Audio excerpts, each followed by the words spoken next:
What's up, YouTube? It's your boy back with another video. We discuss just feelings, thoughts, things I've been having lately, and we'll just chat like we always do. Just me here in my armchair talking about a problem that has been addressed a million times by much better orators than me, but is a problem that is one of the biggest reasons why I don't believe in the God of the Bible anymore, or if again believing in God, I think that maybe the God of the Old Testament and the God of Christianity are different gods. I don't believe that the God of the Old Testament and the Christian God are the same person, and the reason for that is of the omni traits, which aren't specifically mentioned in the Bible. The Bible does not say that God is all powerful, all good, all knowing, all righteous, almost. I mean, it doesn't say those things. It says he has certain of those characteristics where he will be, admitting one of those characteristics. But I will say that there is an overarching problem to the problem of evil, which is that these traits with that God seem to be incompatible.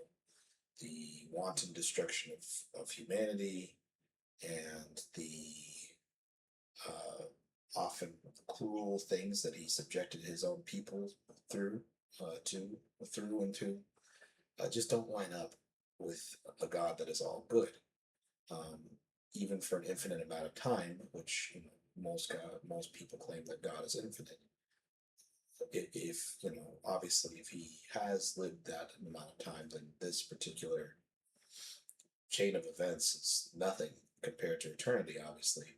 So, in that respect, I mean, almost any event at all is insignificant to the whatever eternity is, and how will eternity be equilibrated.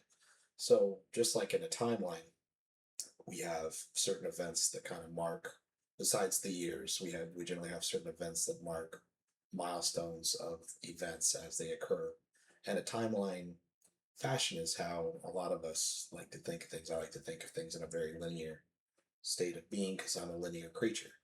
So linear just meaning that time goes forward, it doesn't go backward, it doesn't. I can't jump around that time as much as I would love to, especially given asked just a question about what kind of superpower I would like to have. I often mention time control, simply because I just like to pause time, take my sleep, wake up whenever I want. I like right before I'm supposed to go to work, and I pause time, go to sleep, sleep for a long time, whatever, get back up, pause. So that way I'm getting the most out of it. And of course, hoping that myself would also be not aging during a pause time kind of event, or if I could go backwards or forwards in time. And I would think I would use that for the purposes of validating history in ways that, hopefully I could develop some sort of cloaking device or something that would, well, in addition to cloaking device, a shielding device that can also protect me from causality loops, things like that, things that change time. And but getting back to the problem of evil, this is more along the lines of things that I would like to do or have the power to do. And again, for me, it's purely selfish. Like if I had to choose a mediocre superpower, I think time control would be the best mediocre superpower to choose. So I could mess with time and space in that regard. And I understand, kind of the paradox of space and time being mixed together, and that the space that we interact also requires time to move through it. So I get kind of the conundrum of where space and time are at, but to an infinite being, this this particular problem of evil is not a problem at all, because they can submit. Again, this is a blip, and the Bible even mentions 1,000 days. It's like a day to the Lord or something of that nature. Um, so it's inconsequential to a being of that magnitude, anything that happens on this planet. And we see so much evil on this planet. We see so much wanton, and especially at the higher ends of power, because power corrupts people, regardless of how good you are or how intentioned you are. And I can say, even from personal examples of just being in power myself, with subordinates, that I tend sometimes to even use that power in a neglectful way. I mean, maybe not everybody would see it that way, because you also have to be a bit of a dick to be a good boss. You have to be mean to people somewhat, um, to be viewed as a good boss, because the good guy boss is basically just another worker, and they will do many things themselves, and they are not viewed with the strength and respect of the dick boss. Which, again, I think there's a balance there. But a god of that power, I think, and I've mentioned this in other videos, that I believe that God is simply a bored god. Like, he is looking for entertainment. I've mentioned the example of the Shield Hero, where they meet the gods, and basically the gods have been messing with the Shield Hero for entertainment purposes.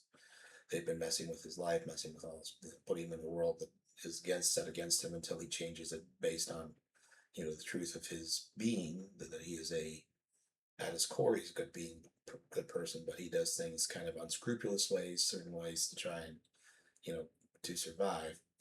And it's a nuanced problem. It's a multifaceted problem. Like, how can these things be? How can evil exist but good exist at the same time? And a lot of people will bring up the example, well, that evil is just the absence of good, and that just as in darkness is the absence of light. It's or cold is the absence of heat. And yeah, those seem like good examples, but if you really think about it, if a state is either one way or the other, that only works if that is the case. We, of course, as humans, feel things on a very, using our senses level. So, and when it comes to especially like the cold heat thing, like, one of our planets, I believe, I watched Astro, a period, a series of videos. One of our planets is actually colder than like the outside space, which doesn't make any sense. How can you get something that's colder than the space that surrounds it without laboratory conditions that can simulate or can reduce things to those levels? And is absolute zero the absolute coldest it could be? And at that point, with no molecules moving, it's not really even cold per se. It's just literally like time freeze. It's like there's no movement at all. Molecules stop vibrating. Nothing is moving. So, which, as far as how that's proven, I don't know. But, and when it comes to darkness too, the same thing. Like, the darkness is not the native state necessarily. Many things provide light. Many things are naturally producing of light. So darkness isn't necessarily the null hypothesis either. If you have the ability to produce light in yourself, you'll never be in the darkness. So, that's kind of it's a good sermon illustration for somebody. Stupid brokers, whatever. So, you know, I just find it as one of the more compelling problems for me, because yes, evil is not the absence of good, because I believe people choose to be that way, and maybe they didn't start that way, maybe they did have good intentions just like everybody, but over the course of time and the power that they have accrued, the just thought process that whatever I say is right and what you say is wrong tends to lead to that particular outcome. And then eventually it leads to reality, in certain ways, bending to fit your will. You basically make things happen simply by thinking of. And I'm not going to give, as much as I would love to, I'm not going to give the political examples where I feel like this is the most accentuated point. Because if you think about the political examples of leaders in the world, that's basically a lot of how they rule, is that whatever they deem to be reality, people around them make happen. And of course, to get in that position, they have to have certain charisma and certain, inflexible ideas. Many of them are often inflexible too, like they're hard-headed to the point. But when they face the other hard-headed people, that's when the rubber kind of meets the road, and that's where they have to defer, or they have to, it becomes a great big game. And that's why I think that the problem of evil is poignant, is pungent. It's because, yeah, I think that God, the creator God of described in the Bible, is simply a bored individual that wants to watch the entertainment. As humans, we even enjoy spectate sports such as like the UFC, the Ultimate Fighting Championships, or even boxing matches, Muay Thai matches. We enjoy, I watch my son's jujitsu matches, and I enjoy watching those things. One of my favorite subreddits is, for lack of a better term, is called fight porn, and it just has fights, and I enjoy watching the conflict. It provides me sometimes, the fight is so one-sided, which again is I sometimes enjoy. I play games where I am a one-sided protagonist that can just defeat my enemies in the quickest fashion possible, and I enjoy games like that because they provide a reality. And to me, and this is how I know some of why the problem even makes sense to me, is because the reality of my video games, where I am the protagonist that can do whatever I want, makes me feel good. And if I am designed in the image of a god, I can imagine that a person of such caliber would also have similar feelings. And the examples provided to us generally also show similar um, similar things as well. And that doesn't mean that they're not altruistic at all, or they don't provide no benefits or no charity to society. But I would say that the charitable aspects of a life like that are exceedingly small. So, compared to the rest of their wealth and their power, the amount of altruism that they provide is very small. And a lot of it goes to tax breaks, things like that, things that allow them to bypass the rules and regulations that should, be taxing them of the wealth that they will never spend. Um, which is another problem all of itself. But the point of which I'm getting at, of course, is not necessarily that the wealth is evil, but that power, unlimited power, and the power granted to a lot of these individuals does corrupt them. Does corrupt them to a point where they perform acts which a lot of people would deem unscrupulous, and or spend money on things that are relevant and things like that. And it's again, it's not necessarily their fault either, because how can they truthfully and really invest in that and maintain power? They can't.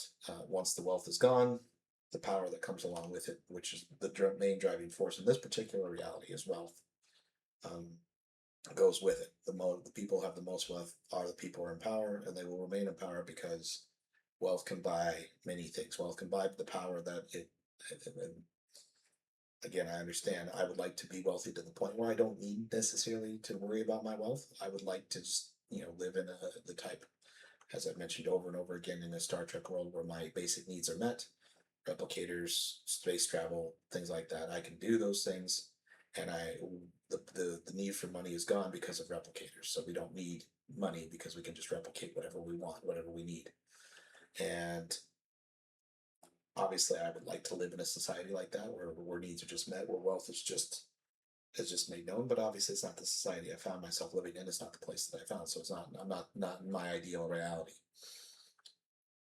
The one where everybody gets along, everybody can just work on the things that for the betterment of society, where they don't have to worry about wealth, because even though there will be leaders in that situation too, and Star Trek provides illustrations of those leaders that do bad things even then. It's just a funny parallel, to our own human existence, and that's why I find the problem to be so compelling. That I don't think. I mean, even if you, like I said, and this is where I come to my atheism from, is that even if the God did start the world off, he doesn't seem to care one jot or tittle, one hill of beans about anything that's going on lately, anything that's going on in the world, the multitudes of suffering in Ukraine and Iran, and other places, here in America, even with all the violence and things like that, people getting shot at churches, people having all these problems, even in my own life with my kids, and trying to make sure they're taken care of and able to live their best life. It's difficult. It's not easy, and it's not the ideal reality. It's not the prime timeline. Just kidding. It's a joke. But I just find it fascinating. It's not the only problem I find compelling, but by and large, it's one of the most compelling, in my opinion, for me, simply because it explains so much about why uh, the conflict between evil and good cannot be answered by the God of the Bible as being all good. You would then need something to be all evil. And if humanity is not that, if Satan is not that, if Satan was a creation and he is not that, then what is the all evil entity that opposes the all good? You know, what is the yin and the yang of that? That's kind of way off topic, and I'm not sure where I was going with that tangent. But I find the problem of evil to be a compelling problem against Christianity, because how are you going to square up an all God that can make everything the way that it's supposed to be with the way that we see the world today? And why didn't he just make it that way, and make us have the ideal happy reality that we desire, where, you know, basically our wants and desires are fulfilled, we're happy people? Like, why isn't that not the default setting instead of having us go through this? Because if our mind is made perfect, then what's the point? If the mind is made perfect and you don't remember your former life, then there's no point to your former life being anything, because you'll just be happy forever. And again, being happy is a great thing, but are you then truly yourself anymore? You basically the ship paradox. If you replace, especially a core component of yourself, are you even yourself anymore? If you put a new engine in your car, is it the same car? You know, for legal purposes in America, I think that is based on the serial numbers that are provided on the frame.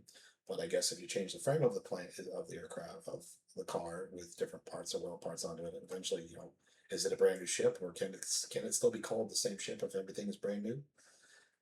So regardless, I hope these thoughts can help. Maybe I'm way off base. Maybe I'm not. I don't know. I'd like to hear your thoughts, your comments. See you next time.